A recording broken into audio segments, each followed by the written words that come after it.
मित्रों नमस्कार। आप हैं बसंत गुरु जी के साथ। आज से हम अपने चैनल में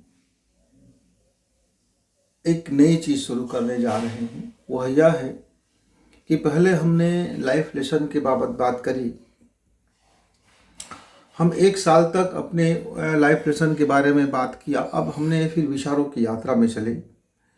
मित्रों, अब लाइफ लेसन और यानी जीवन का जो पाठ है और उसके बाद जो विचारों की यात्रा है, अब वहाँ से हमारी अब आगे की यात्रा शुरू होता है, अनुभव का सफ़र। जीवन में चाहे आपका कारोबार का अनुभव हो, अध्यात्म क्षेत्र का अनुभव हो, नीचे पतन होने का अनुभव हो या ऊपर उत्थान होने का अनुभव हो, बाह्य जगत का अनुभव हो या फिर आंतरिक जगत का अनुभव हो, मनुष्य के जीवन में यदि कोई सबसे शानदार कोई अध्याय होता है, वो होता है अपने अनुभव का सफ़र। मित्रों, अनुभव का सफ़र आंतरिक भी होता है, बाह्य भी होता है, सार्वजनिक भी होता है, सामाजिक भी होता है और नितांत अकेला अपना अंदर के भीतर की यात्रा भी होता है।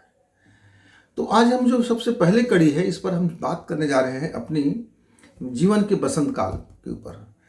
बसंत काल मतलब जब हमारी जो पुरानी केचुली जब निकलने लग जाए, पुराने पत्ते हमारा झड़ जाए और नए कोपले जीवन में आने लग जाए, तब मेरे जीवन में या किसी के भी जीवन में, चाहे कारोबार में हो या फिर आंतरिक लाइफ में हो, तब बसंत का मौसम हम कह सकते हैं। मेरे भी जीवन में बसंत काल आया। मैंने क्या देखा, अपने अनुभव से मैं आपको बता रहा हूँ। बहुत से मित्र ये बोलते हैं कि घर में 4 बर्तन हैं तो टक्कर होगा, आवाज़ तो आएगा ही।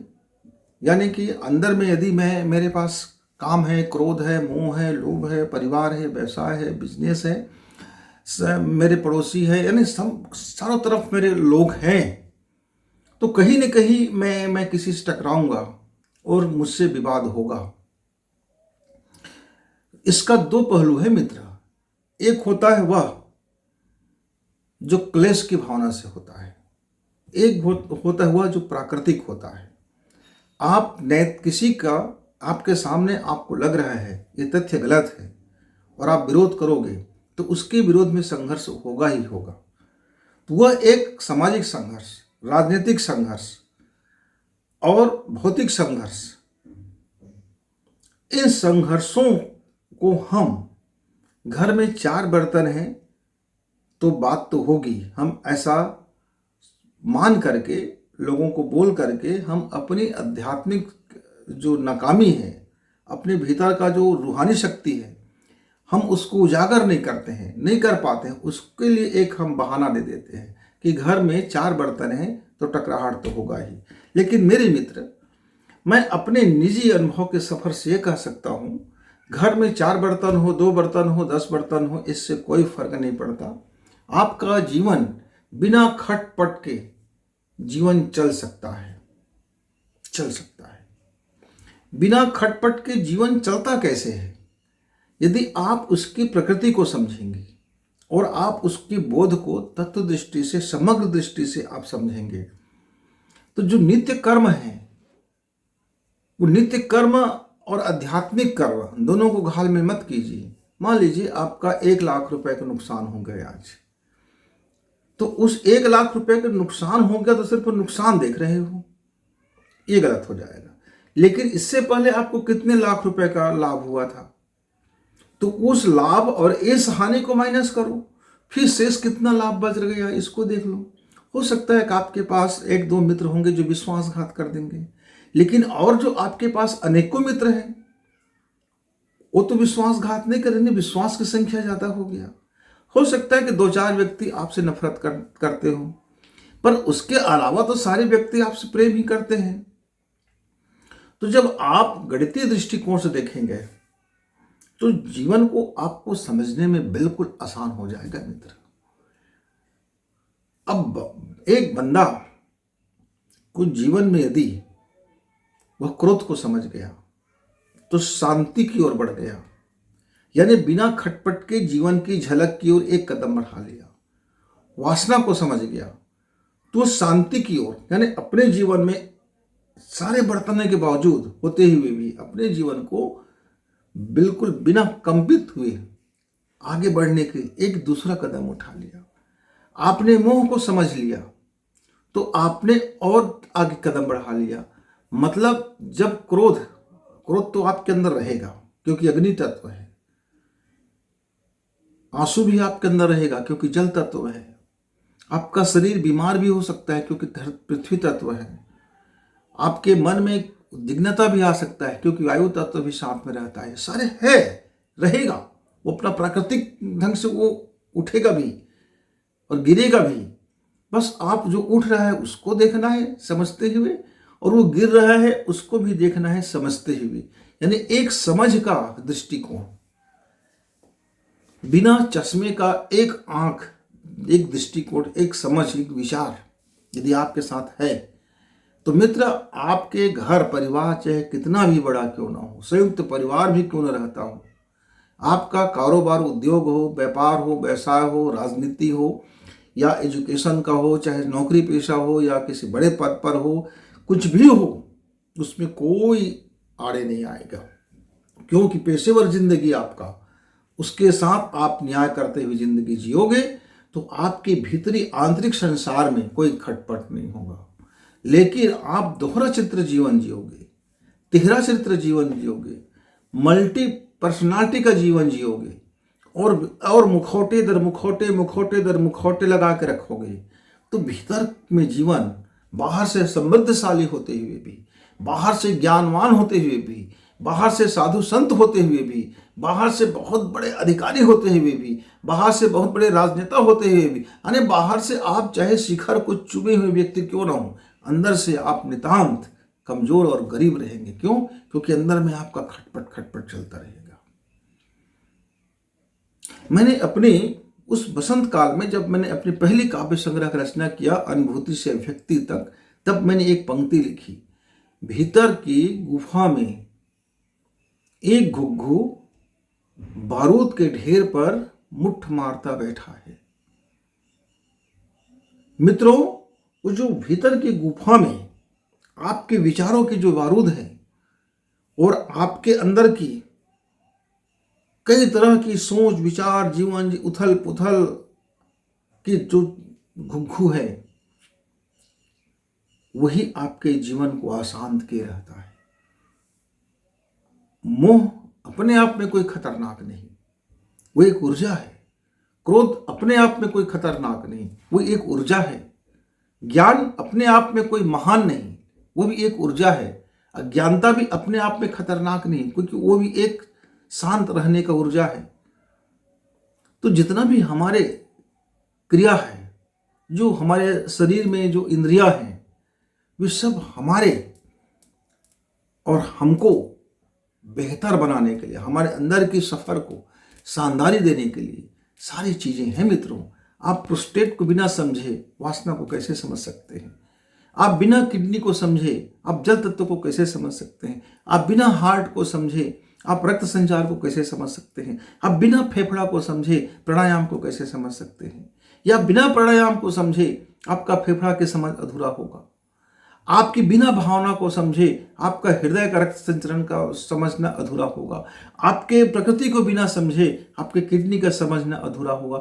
यानी आपने पढ़ाई बायोलॉजी की कर ली, एमबीबीएस कर ली, बहुत बड़ी आपने अच्छी कर ली, गणित पढ़ ली, वैज्ञानिक बन गया, सब कर लिया, लेकिन आपके आंतरिक जीवन में यदि उसमें जुड़ाव नहीं है, आप उसको अधूरा देख रहे हो, तो फिर आपका बर्तन खटपट होता रहेगा। अब कल्पना कीजिए, आप एक रात सोए हैं, बहुत दिनों के बाद आप एक रात ऐसे सो गए कि आपको मालूम ही नहीं हुआ कि आप सो गए हैं, और जब जगे तो मालूम हुआ कि मैं तो अरे सोने का भी आभास नहीं था, वो जाग गया, सीधा सीधा जाग गया। अब जो सीधा व्यक्ति जाग गया वो सोने का परिणाम था, लेकिन वह सोना उसके लिए जागरण का कारण बन गया। यानी वो सोते हुए जाग गए और जब जागे तो पूरी होश से भरे हुए थे। अब एक बार होता क्या है, देखना 7 दिन है तो 7 प्रकार से आपकी नींद खुलेगी। आप आज का दिन आपके लिए बहुत खुशी का दिन है, बहुत खुशी का दिन है, आप हर्षोल्लास है, सब घर में खुशी मना रहे हैं और मजे की जिंदगी जी रहे हैं, और आपने सो गया लेकिन आपको नींद नहीं आया। आप सोचते हैं भैया क्या हो गया यार, ये नींद कहाँ चली गई, ये मेरे साथ क्या हो रहा है, मैं तो सब ठीक था, दिन में हमने खिला कूदा खुशी मनाया, लेकिन भीतर में कहीं कुछ खटपट है। भीतर की बर्तन अभी शांत नहीं हुए, साफ नहीं हुए, पात्रता थोड़ी सी कुछ अंदर रह गया है।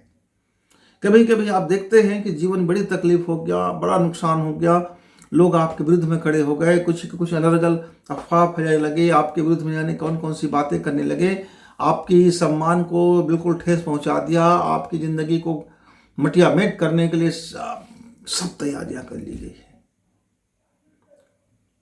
पर आप आते हैं, घर में बैठते हैं, खाते पीते हैं, उसके बाद आप जब बिस्तर में जाते हैं तो आप आज बिल्कुल चिंतित भी नहीं है, चिंता आपका दूर हो गया है।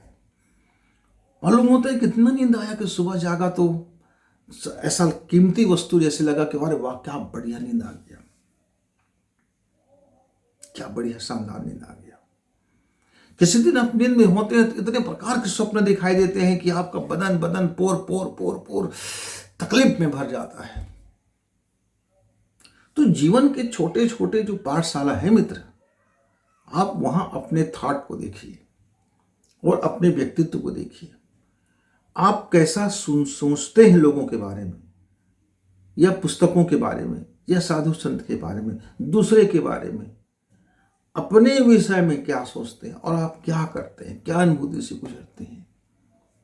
मेरा एक मित्र है, वो आंख बंद करके बोलते हैं गुरुजी मैं अपना सातों चक्र जगा लूं। मैं बोलता क्या कर लोगे, सिद्धि पा के क्या कर लोगे, चक्र जगा के क्या कर लोगे। पहले जीवन को, जीवन के मूल तत्व, मूल बेस आधार जो है, जो मेरा ये बायोलॉजिकल शरीर है, या जो मेरा बायोलॉजिकल एनर्जी है, ये जो मेरा फिजिकल शरीर है, ये जो मेरा फिजिकल एनर्जी है, उसके बाद इनर एनर्जी को समझो, अपनी लाइफ को समझो, अपने को समझो। पहले समझने के लिए जब पर्याप्त दृष्टिकोण विकसित हो जाए तो फिर आप किसी चीज को हासिल करोगे। अब मान लीजिए मित्र, मुझको आप 100 करोड़ दे दोगे, मैं क्या करूंगा? मेरे पास 100 करोड़ का योजना भी नहीं तैयार है, मेरे पास 1 करोड़ से ज्यादा की अभी योजना तैयार नहीं है। मैं जो भी काम करता हूं, मेरे व्यापार व्यवसाय, मेरे संस्थान, मेरे घर इत्यादि जो भी है, अभी मैंने 1 करोड़ का बजट बनाया हुआ है इस वर्ष का। तो मुझको आप 100 करोड़ भी ला के दे दोगे तो उसमें से तो 1 ही करोड़ काम का आया ना, या तो शेष बर्बाद हो जाएगा, या तो शेष कोई काम का नहीं होगा। तो आप यदि कार्य योजना, यानी जीवन की जो फिलॉसफी है, जो आप मरने से पहले जो कर लेना चाहते हैं, इस शरीर का जो आप उपयोग कर लेना चाहते हैं, इस मन का जो आप सदुपयोग कर लेना चाहते हैं, इस दिमाग का आप अच्छे से उपयोग कर लेना चाहते हैं, तो आप क्या उपयोग करोगे इसका पहले रोड मैप तो होना चाहिए। आपके पास कोई कार्य योजना तो होनी चाहिए, नहीं तो क्या होगा? घर में 4 बर्तन है तो फिर टक्कर होगा, विवाद होगा, उलझे रहोगे, और आप कह देखो माया महा ठगनी कह दोगे, मुंह में पड़ा आदमी कह दोगे, ये दुनियादारी कह दोगे, कह देखो गृहस्थी में सब लगा हुआ है। अरे गृहस्थी हो या सन्यासी हो, या कोई चोर उचक्का हो, या फिर कोई भीख मंगे हो, या कोई राजन हो मित्र, इससे ज्यादा फर्क पड़ने वाला नहीं होता है। उसके आंतरिक जीवन में उसकी समझ और जीने की तरीका उनको अध्यात्म के मार्ग में प्रशस्त करता है, अध्यात्म की तरफ चलता है। यदि व्यक्ति के भीतर में अध्यात्म उतारा है तो कोई बर्तन में आपस में टक्कर नहीं होगा। यदि कोई बर्तन में कुछ परेशानी आता भी है तो जान रहा है कि इसका हमने क्या मिसयूज हो गया, यहाँ क्या गलती हो गया, उस गलती को सुधार लिया जाए। जिंदगी गलती करने का नाम है, लेकिन जिंदगी का वास्तविक सार्थकता है गलती को सुधार लेना। जो भी गलतियां हो रहा है नोट कर लीजिए, कोशिश करें कि 2 बार 3 बार 10 बार वही गलती रिपीट ना हो और हम उसी गलती को लेकर के बैठे रहें, कोई सुलझाई नहीं, कोई सुधार ना करें। हो सकता है कि जीवन है, आप काम कर रहे हो तो गलतियां होंगी। फर्नीचर का काम चलता है, कुर्सी टेबल का काम चलता है, अलमारियां बनाने का काम चलता है, घर बनाने का काम चलता है, तो सब लोग गलतियां करते हैं। जो सुधार लेता है उसकी तारीफ होता है, जो नहीं सुधारता है उसको गाली पड़ता है। काम तो उसने भी किया, काम दोनों ने किया। जिंदगी में मित्र जीवन आपने भी जिया, जिंदगी हमने भी जी और जिंदगी कई लोगों ने जिया, जीते हैं।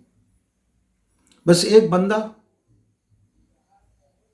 सोचता है कि मेरी ही ज़िंदगी सर्वास में नरक है, मेरी ज़िंदगी में नरक है, मेरे मित्र धोखेबाज हैं, मेरे घर वाले बात नहीं मानते, मेरे घर वाले ऐसे हैं, मेरे माता पिता ऐसे हैं, मेरे भाई बंधु ऐसे हैं, मैं वो ऐसा है, मेरे साथ ऐसी होता है, लोग मेरे साथ कपट करते हैं, लोग मेरे साथ छल करते हैं, लोग मेरे साथ दुश्मनी करते हैं, वगैरह वगैरह। ठीक है, आपके साथ ये सारे आकर्षित क्यों हो रहा है?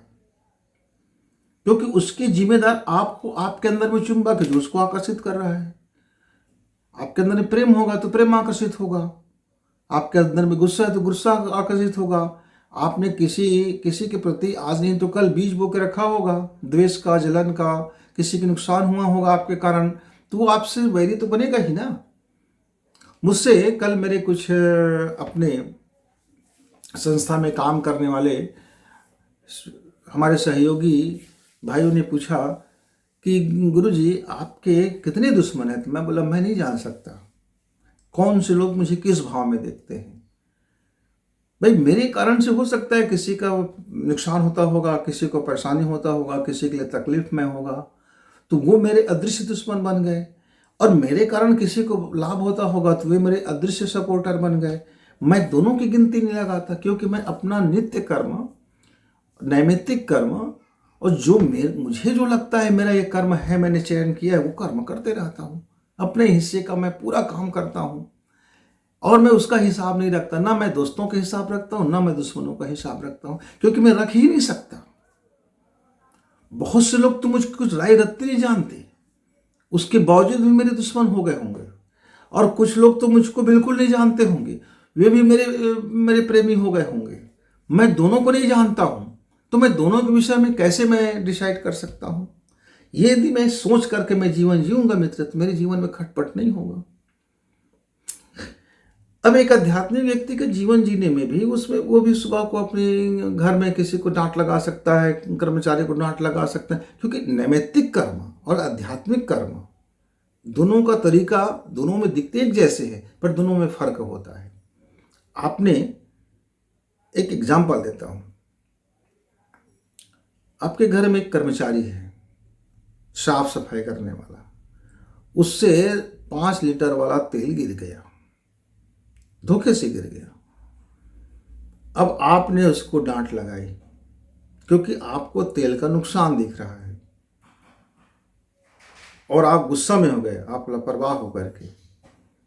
डांट मैं भी लगाऊंगा, लेकिन मैं तेल का नुकसान नहीं देखूंगा। मैं ये बोलूंगा कि भैया आपका हाथ पैर टूट जाता तो मेरा बड़ा नुकसान हो जाता, इलाज कराना पड़ता, तेल का तो भरपाई हो जाएगा। लेकिन आपके सिर के बल कुछ हो जाते, आपका कुछ घटना दुर्घटना हो जाता, तब कैसा भरपाई होता? थोड़ा होश लगा के, ध्यान लगा के आराम से काम कर लिया करो।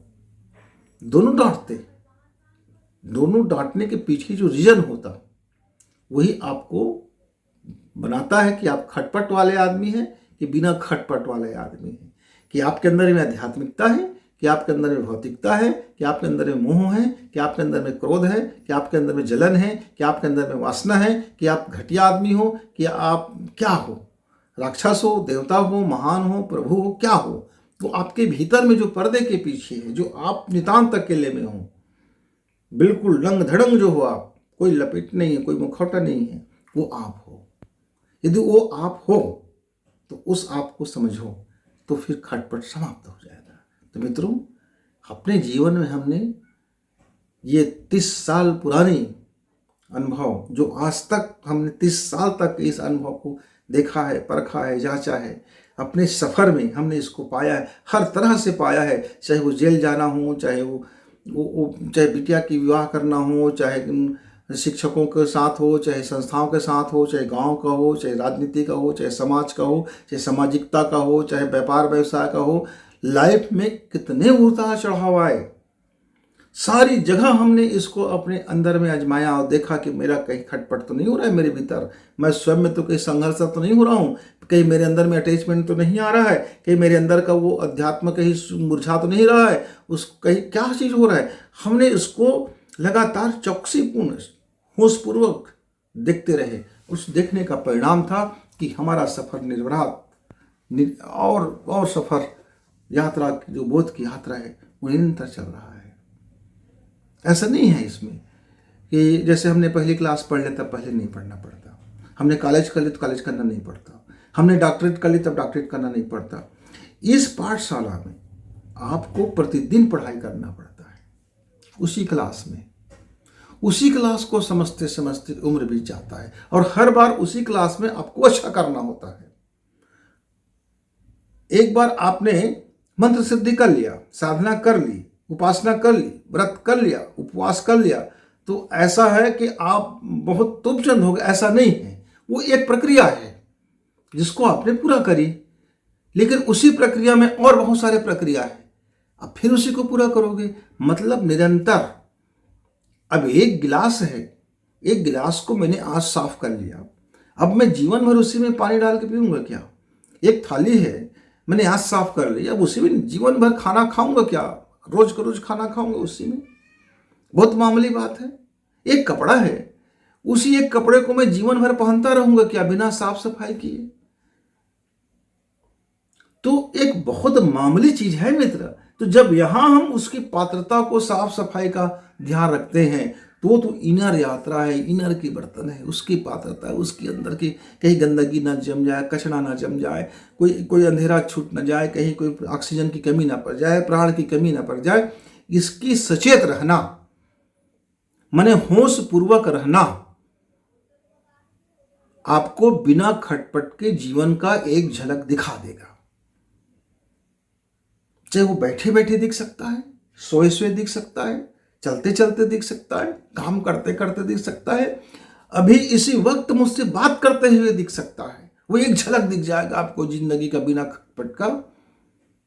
और जब वो एक झलक दिखेगा मित्र, तो वो तो गूंगे का गुड़ है। क्या करोगे? और व्यक्ति के उस पार है मित्र।